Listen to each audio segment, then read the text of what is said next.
Trump administration United നേഷൻ്റെ പല പ്രോജക്ട്സുകളും programme ഇതിനെതിരെ sanction impose ചെയ്തതിൻ്റെ പേരിൽ, അതായത് ഫണ്ട് നിർത്തലാക്കിയതിൻ്റെ പേരിൽ ഏകദേശം, അതായത് കഴിഞ്ഞ 2 ദിവസത്തെ കണക്കനുസരിച്ച് 12,000 മുതൽ 15,000 പേരുടെ ഓളം ജോലി പോയിട്ടുണ്ട്.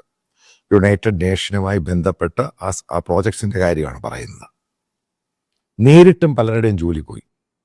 ഇപ്പം നമുക്ക് മലയാളികൾക്കൊക്കെ അറിയാവുന്ന ഒരാളാണ് ഈ ദുരന്ത അതിൻ്റെ തലവനൊക്കെ ആയിരുന്നു. ആ ഓഫീസിൽ എനിക്കറിയാവുന്ന ചില ആൾക്കാരുടെയൊക്കെ ജോലി പോയിട്ടുണ്ട്. എനിക്കറിയത്തില്ല അദ്ദേഹത്തിൻ്റെ കാര്യം എന്തായെന്ന്. പക്ഷേ അറിയാൻ സാധിക്കുന്നത് പല ആൾക്കാരും, എൻ്റെ പല സുഹൃത്തുക്കളുടെയും ജോലി പോയിട്ടുണ്ട്.